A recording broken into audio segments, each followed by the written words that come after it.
What's up, Tackle Warehouse fans? Jake here, bringing you another how-to video. Today we're going to talk to you about how to properly use a punch stop or a bobber stop, and we're also going to go over some punch stop hacks. I know it sounds basic, you know, everyone knows how to put on punch stops, but you would not believe the amount of calls that we get from people that don't know how to put these things on, and they take them off and make a whole mess and don't know how to put them on properly.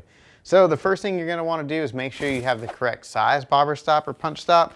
Some companies like 6th Sense, they're pretty universal, pretty much fit on any size line, but there's other ones on the website, like these Eagle Claws, that actually have line size recommendations on there. So you want to, pick whatever bobber stop you're gonna use, and make sure you're using the right size bobber stop for whatever size line you're gonna be applying it to.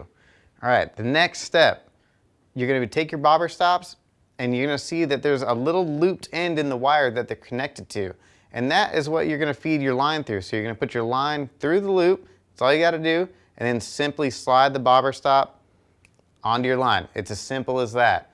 Where the problem comes into is people pull these right off of the loop and they try to feed their line through the middle of these without them being connected to the actual wire loop that they come on in the package. So it's impossible. You're never going to be able to feed that line through the bobber stop and apply it that way. So have to put it through the loop, get it connected that way.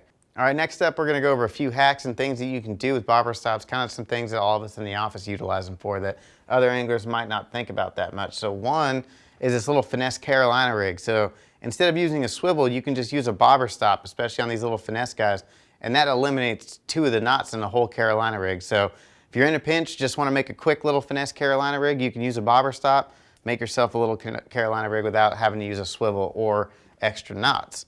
Another thing, it's pretty similar to that Carolina rig. You can also use it to make a small split shot rig. So put a bobber stop on each end of a weight, make yourself a little bit of, a little split shot rig. That's super killer when the bite is tough.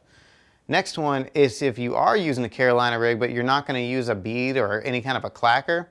A lot of people like to put those bobber stops right there underneath the weight to protect your knot. So when you're setting the hook, especially with big Carolina rigs, you're using a heavy action rod, heavy line, 3/4 ounce, 1 ounce weight. You really want to protect that knot on that hook set from that weight banging into the knot. So that's another good use for them. Another technique that's actually kind of hot in Japan is making kind of an impromptu, kind of on the fly Jika rig. So there's a lot of these rigs that come pre-made on the market. If you're in a pinch and don't have one, you can do 2 bobber stops on each side of a tie-on casting style drop shot weight and make yourself a little flip and set up a little Jika rig.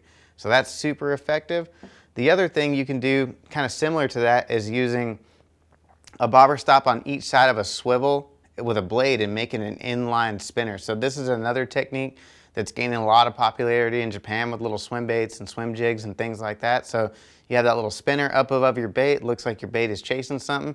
Just getting a little bit different presentation, and not a lot of anglers are taking the time to rig up. So make sure you check out all these little hacks that you can do with your bobber stops you might not think about. All right, and that wraps it up, and thanks for watching this how-to video on how to rig a punch stop. If you like this video and you want to see more like it, make sure to go to the Learning Center at tacklewarehouse.com and let us know down in the comments if you want to see any other how-to videos in the future.